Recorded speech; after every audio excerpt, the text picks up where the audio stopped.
반갑습니다. 성도 여러분.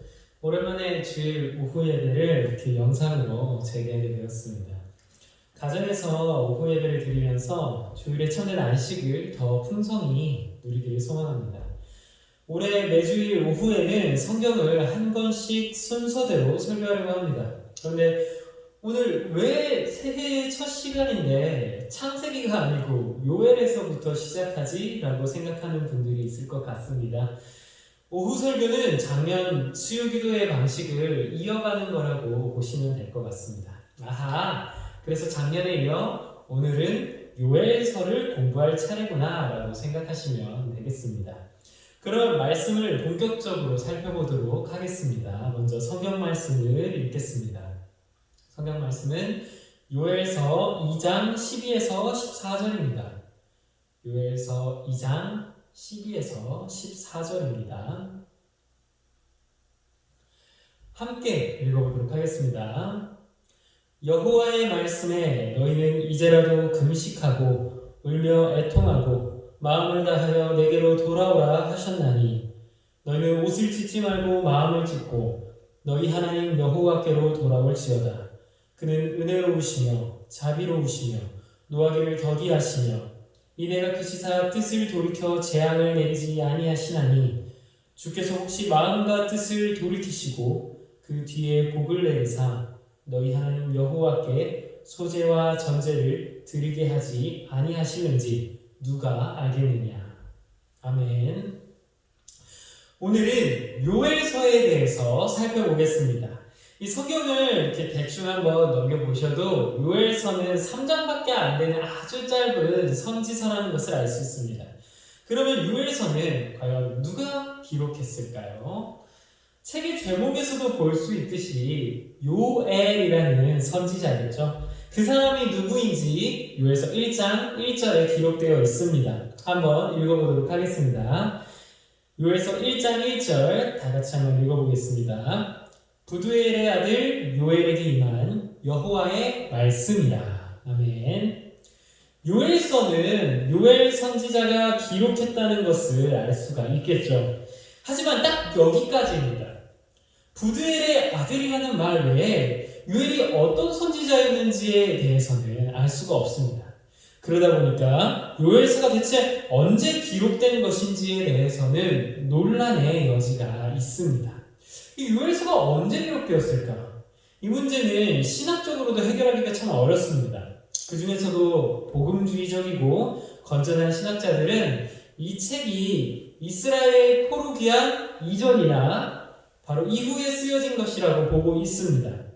하지만 이런 문제는 너무 신학적이죠. 저는 오히려 요엘서가 언제 기록된 것인지 잘 알지 못하는 것도 우리의 삶에 큰 도전을 준다라고 생각을 합니다.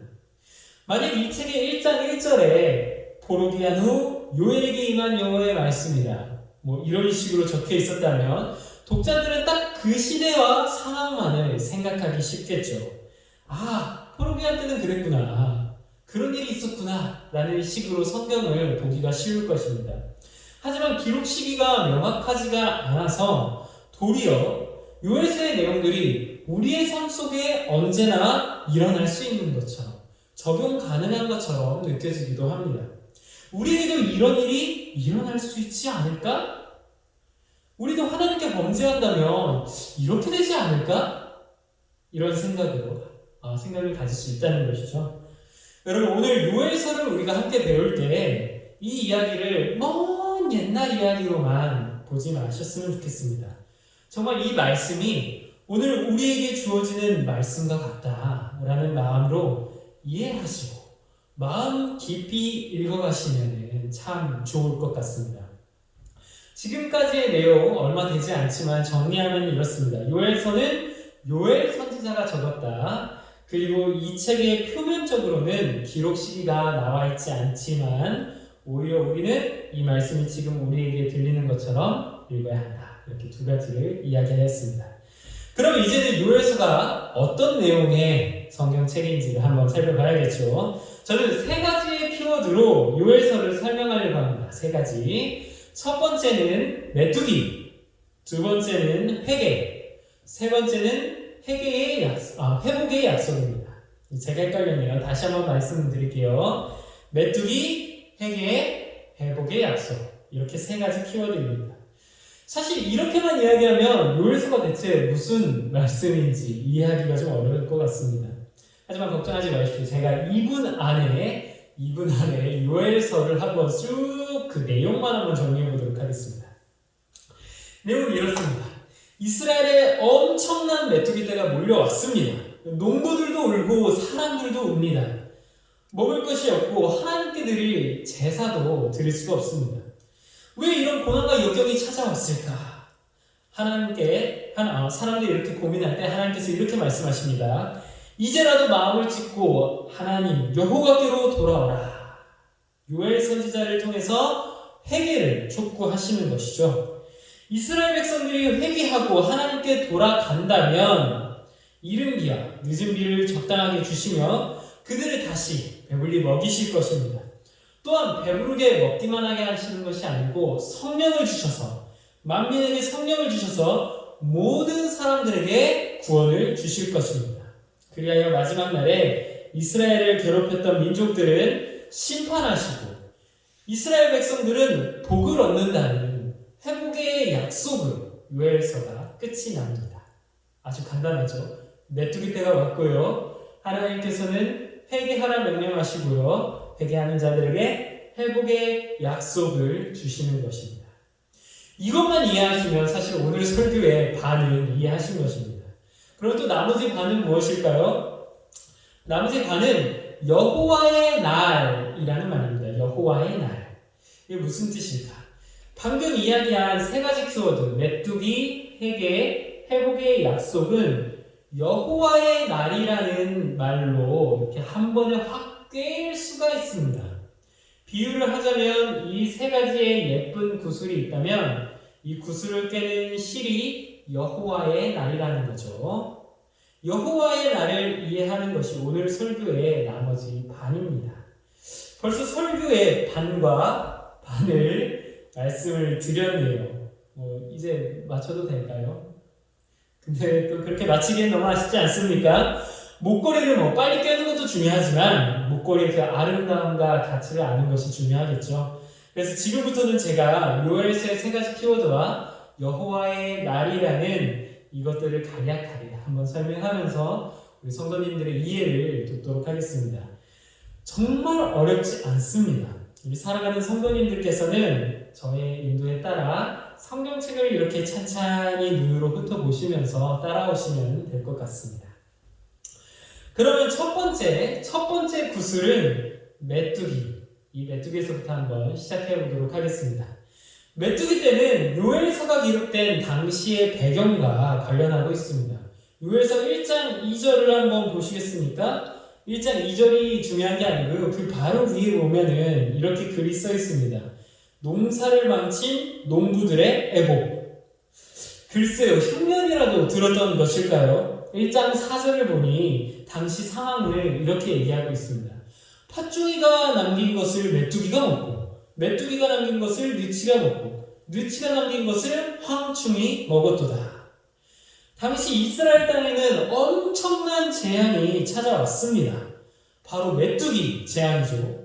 여기서 팥종이, 느치, 황충 이런 말들이 등장하는데 이는 메뚜기를 성장 정도에 따라서 나눠본 거라고 보시면 됩니다. 다시 말해서 메뚜기가 먹은 것을 또 메뚜기가 와서 먹고 그걸 또 메뚜기가 와서 먹었으니 정말 아무것도 남지 않은 상황이 되었다고 보시면 되는 거죠. 오늘날에는 쌀이 없으면 라면으로라도 배를 채우면 되지 않겠습니까? 근데 당시에는 대신할 것이 아무것도 없었습니다. 1장 7절을 보니 이렇게 써 있습니다. 포도나무는 다 사라졌고 무화과나무는 껍질까지 벗겨져서 하얗게 되었다고 써있죠. 먹을 것이 아무것도 없는 상황, 요엘 선지자가 활동했던 당시의 모습이 아주 최악의 상황이었다는 것을 보여줍니다. 그러니 사람들이 어떻게 하겠습니까? 울며 불며 난리가 났습니다. 1장 8절에서 14절을 한번 봅시다. 눈으로 그냥 한번 이렇게 따라오시면 됩니다.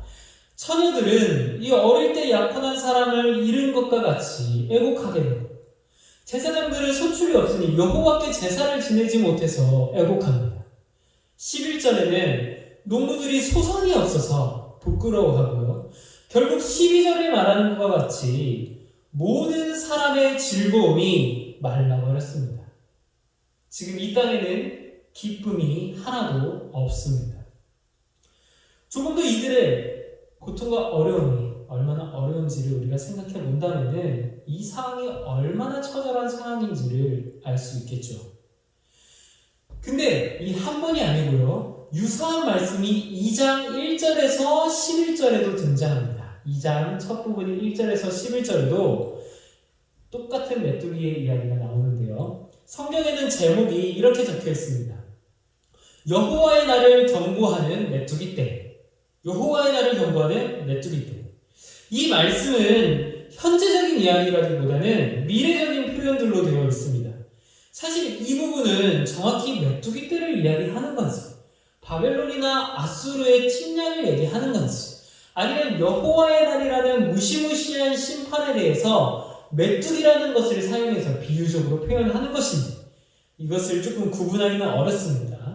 그러나 확실하게 제가 말씀드릴 수 있는 것은 지금 요엘서는 이런 메시지를 주고 있다는 것이죠. 어떤 메시지일까요? 너희가 현재 메뚜기 떼로 인해 애곡하고 그리고 고난을 받고 있다지만 앞으로는 그보다 더한 심판이 너희를 기다리고 있을 것이다. 그날이 바로 여호와의 날이다. 여호와의 날이다. 그렇습니다. 메뚜기 떼는 여호와의 날에 비하면 정말 아무것도 아닙니다. 메뚜기 떼는 오히려 여호와의 날에 있을 심판에 대한 이야기입니다. 지금 요엘서의 이스라엘 백성들은 그 심판의 맛보기로 고통을 경험하면서 자신들이 왜 이 고난을 당하고 있는지를 생각해야 되는 것이죠. 이것은 오늘날에도 마찬가지입니다. 메뚜기 재앙만이 아니라 기근이나 전염병이나 각종 바이러스와 세균, 전쟁 등과 같은 재앙들 앞에 인류는 무기력할 수밖에 없지 않습니까? 경제생활뿐 아니라 사람의 생명에도 치명적인 결과를 가져오는 많은 문제들이 우리의 노력으로 해결될 수 있던가요? 지금 우리가 잘 경험하고 있지 않습니까? 잘 해결되지 않습니다. 사실 코로나는 아무것도 아니죠. 앞으로 더한 바이러스와의 전쟁, 더 심한 재앙이 인류에게 찾아올 것입니다. 그때마다 그리스도인들은 이것이 하나님의 경고라는 생각에 경각심을 가지고 우리 자신을 되돌아봐야 합니다. 이것이 첫 번째 구술입니다. 메뚜기 떼. 메뚜기 떼가 가리키는 것은 여호와의 날의 심판에 대한 경고입니다. 우리가 처한 상황에 대한 여호와 하나님의 경고라는 것을 생각해 봐야 된다는 것이죠. 그렇다면 대체 이 이스라엘 백성들은 어떻게 해야 이 끔찍한 심판에서 벗어날 수 있는 것일까요? 요엘서 1장 13절에서 20절, 1장의 뒷부분이죠. 그리고 2장 12절에서 17절, 2장의 중간 부분이죠. 이 부분을 보면은 하나님께서 요엘 선지자를 통해서 어떻게 해야만 메뚜기 떼와 같은 재앙에서 벗어날 수 있는지를 말씀하십니다. 여러분, 그 해답이 무엇일까요? 어떻게 해야 메뚜기 떼에서 벗어납니까? 허수아비를 잔뜩 세워서 메뚜기들을 막 쫓아내야 할까요? 메뚜기의 서식지를 막 파악해서 거기를 막 불로 다 태워버리면 이 재앙에서 벗어날 수 있습니까? 그렇지 않습니다. 하나님께서는 이렇게 말씀하십니다. 우리가 오늘 읽었던 본문인 2장 12절에서 14절을 다시 한 번만 더 함께 읽어보도록 하겠습니다. 저와 함께 따라서 읽으시면 될 것 같습니다. 요엘서 2장 12절에서 14절입니다. 여호와의 말씀에 너희는 이제라도 금식하고 울며 애통하고 마음을 다하여 내게로 돌아오라 하셨나니 너희는 옷을 찢지 말고 마음을 찢고 너희 하나님 여호와께로 돌아올지어다. 그는 은혜로우시며 자비로우시며 노하기를 더디하시며 이내가 피시사 뜻을 돌이켜 재앙을 내리지 아니하시나니 주께서 혹시 마음과 뜻을 돌이키시고 그 뒤에 복을 내리사 너희 하나님 여호와께 소제와 전제를 드리게 하지 아니하실는지 누가 알겠느냐. 사랑하는 성도 여러분, 여호와께로 돌아가야 합니다. 여호와께로 돌아간다는 것, 그것이 우리가 오늘 깰 두 번째 구슬인 회개입니다. 두 번째 구슬인 회개, 여호와께로 돌아가는 것입니다. 회개는 여호와의 날의 심판을 벗어나기 위한 그리스도인의 의무입니다. 우리를 구원하실 분은 오직 은혜로우시며 자비로우시며 노하기를 더디하시며 인애가 크신 하나님뿐이라는 사실을 고백하는 것, 그것이 회개입니다. 이스라엘 백성들이 현실의 어려움에서 벗어날 방법은 오로지 회개뿐입니다. 왕이신 하나님을 따르지 않고 죄의 길에서 하나님을 찾지 않았던 것을 회개해야 합니다. 메뚜기 때는 하나님께서 그의 백성들을 돌이키게 하시기 위해 내리신 징벌이었기 때문입니다. 마찬가지로 그들은 장차 있을 종말의 심판을 피하기 위해서도 회개해야 합니다. 메뚜기 때보다 더 큰 벌이, 그 징벌이 마지막 날에 기다리고 있습니다. 그것이 여호와의 날이죠. 여호와의 날, 회개하여 여호와께 돌아온 자들만이 그 심판을 벗어날 수 있습니다. 그러므로 여호와께 돌아가야 합니다. 사랑하는 성도 여러분, 오늘날도 마찬가지입니다. 지난 한 해 우리 성도 여러분들은 시대적 아픔 속에 무엇을 하나님께 고백하고 회개하며 나아가셨습니까? 저는 이 말씀을 준비하면서 제 자신이 얼마나 부끄러웠는지 모르겠습니다. 이 고난과 역경의 시대에 저는 하나님께 어떤 마음으로 다가가고 있었는지를 다시 한번 생각해보니 사실 참으로 너무나도 부끄러웠습니다. 코로나 환자들이 주변에서 생겨나고 있죠. 이웃이 죽어가고 경제활동이 어려워서 문을 닫는 가게들이 늘어나고 교회는 또 얼마나 어려웠습니까?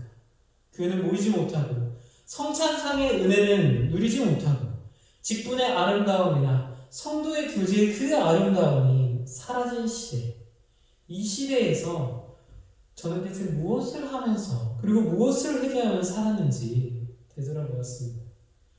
아무도 없는 교회에서 교역자들과 그리고 그 가족들만이 온라인으로 예배를 영상을 송출하고 있지 않습니까? 이때 이 핸드폰을 붙잡고 울어야 할 책임이 저에게 있는 것인데 그렇게 기도하면서 이 시대를 바라보고 그리스도인들의 모습을 애통해하는 것이 저의 역할이었는데 그렇게 제대로 살지 못했다는 것을 생각할 때 정말로 가슴이 아팠습니다. 하나님께 회개하고 애통하는 마음으로 기도해야 할 때라는 것을 다시 한번 생각하게 되었습니다. 하나님 참 죄송합니다. 예배가 무너지는 현실 속에 안주해서 죄송합니다. 교회의 아름다움이 빛을 발휘하지 못하는 것을 보면서도 아파하지 않았던 것들을 용서해 주십시오. 여호와께 돌아가기보다 그저 살 길만을 찾아 하나님을 잊고 있었던 것을 용서해 주십시오. 우리는 지금 회개함으로 하나님께 돌아가야 할 때인 것 같습니다. 우리 성도 여러분들은 어떻습니까?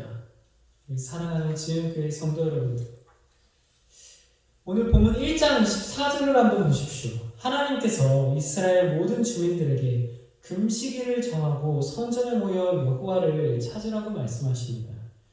방역도 중요하고 백신도 중요합니다. 정말로 중요합니다.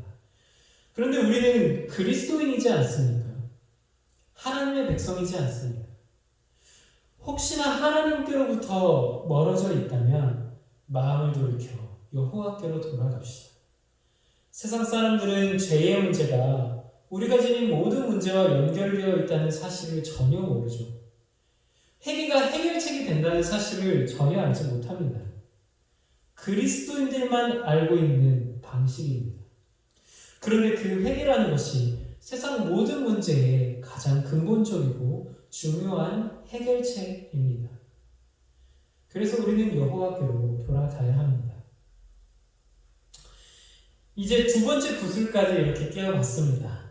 메뚜기 때, 첫 번째 말씀드렸던 메뚜기 때는 여호와의 날의 심판에 대한 경고라는 의미를 가졌다고 말씀드렸고, 두 번째로 회개는 여호와의 날의 심판에서 구원받기 위한 성도의 의무입니다.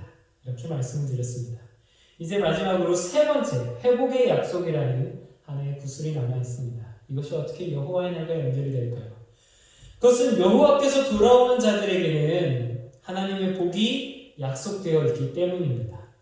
믿지 않는 자들에게는 여호와의 날이 심판이라면 반대로 그리스도인들에게는 여호와의 날은 회복의 날입니다. 오늘 본문의 이스라엘 백성들에게 약속된 복이 무엇인지 한번 보십시오. 2장 18절 19절을 한번 봅시다. 이제부터 또 다시 한번 눈으로 성경을 이렇게 천천히 살펴보시면 되겠습니다. 2장 18절 19절에 보면 하나님께서 자기 백성을 불쌍히 여기사 더 이상 메뚜기 떼로 인한 어려움에서 벗어나 포도주와 기름이 흡족하게 만드신다고 이야기를 하고 계십니다.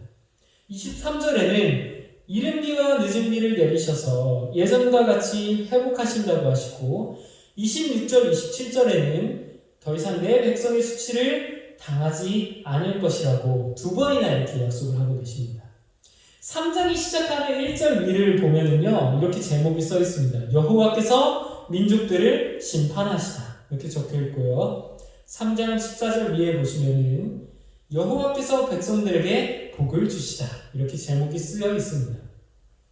여호와께서 원수들을 무찌르시고 자기 백성을 회복시키시겠다는 약속으로 요엘서는 마무리가 됩니다. 정리를 이렇게 하면은요, 여호와를 모르는 자들은 끝까지 심판을 받게 되지만 여호와께로 돌이킨 자들은 복을 받고 현재 처한 고난에서 회복을 하게 될 것이다. 이런 이야기가 있다는 것이죠. 이것이 여호와의 날에 있을 믿지 않는 자들과 믿는 자들에 대한 구분된 약속입니다. 그러므로 여호와께 돌아온 이스라엘 백성들에게 주어진 회복은 이들에게 약속으로 주어져 있는 것이죠. 그리스도를 믿는 이 시대의 우리들 역시 마찬가지입니다. 그 약속을 동일하게 믿으며 살아갑니다. 요엘서는 오늘날 우리에게도 동일한 말씀이라는 것이죠. 우리를 보호하시고 풍족하게 하시고 원수들에게서 건지시고 고난과 역경에서 회복시킬 약속이 우리에게도 동일하게 있습니다. 그 중에서도 가장 중요한 회복의 약속이 있습니다. 2장 28절에서 32절에는 이렇게 적혀 있습니다. 우리가 잘 아는 말씀입니다. 이 말씀이 여기에 있었구나 하는 분들도 아마 있을 것 같습니다. 28절, 29절을 같이 한번 읽어봅시다. 28절, 2장 28절, 29절 한번 같이 읽어보겠습니다. 그 후에 내가 내 영을 만민에게 부어주리니 너희 자녀들이 장래일을 말할 것이며 너희 늙은이는 꿈을 꾸며 너희 젊은이는 이상을 볼 것이며 그때 내가 또 내 영을 남종과 여종에게 부어줄 것이며. 아멘. 즉 성령이 모든 만민에게 부어주실 것입니다. 이 말씀은 사도행전 2장의 성령 강림 사건을 통하여서 이루어졌습니다. 성령께서 교회에 강림하셔서 예수 그리스도의 이름을 부르는 모든 자들에게 보증이 되어주시고 그 모든 자들에게 새 마음과 새 영을 주셨습니다. 이 일은 오늘날에도 일어나고 있습니다. 그렇다면 여러분, 우리는 구약의 이스라엘 백성들과 동일한 환경에서 살고 있지 않습니까? 아니죠. 그들과 동일하지 않은 환경에 처해 있는 것이죠. 우리는 이미 여호와의 복을 누리고 있습니다. 왜 그렇습니까? 성령 하나님께서 우리 가운데 계시기 때문입니다. 성령님을 경험하고 그분의 넘치는 은혜를 누리면서 우리는 살아가기 때문이죠. 그렇다면 지금 우리는 여호와의 날에 있을 심판을 두려워하기보다는 주께서 주시는 복을 기대하며 살아갈 수 있는 것입니다. 만약 우리가 여호와께로 돌아가 여호와께 회개하고 여호와의 언약의 백성으로 살아간다면 우리에게 여호와의 날은 두렵고 떨리는 날이 아닙니다. 회복과 복이 넘치는 밝은 빛이 우리를 기다리고 있는 것이죠. 사랑하는 성도 여러분, 여호와께로 돌아가 그 은혜와 복을 누립시다.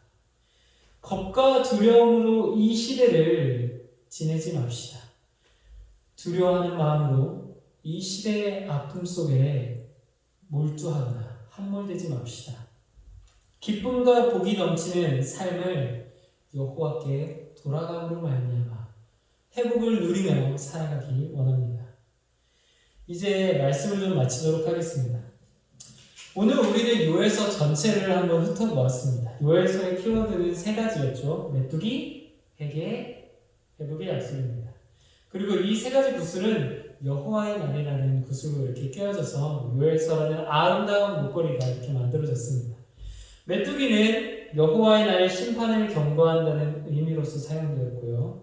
회개는 여호와의 날의 심판을 벗어나기 위한 그리스도인의 의무라는 의미로 사용되었고요. 회복의 약속은 여호와의 날에 있을 복과 연결된다고 이야기하였습니다. 고난과 역경의 시대입니다. 저와 사랑하는 우리 성도님들 모두가 이 시대를 바라보며 우리 자신을 먼저 회개하고 하나님께로 돌아가기 위해 최선을 다하시기를 바랍니다. 변하지 않으시는 그분께 의탁할 때에 회복을 기대할 수 있습니다. 그때 우리에게 주어질 회복의 약속을 기대하며 기쁨으로 하루하루를 살아가시길 소망합니다. 여호와께 돌아갑시다. 이상으로 말씀을 마치도록 하겠습니다.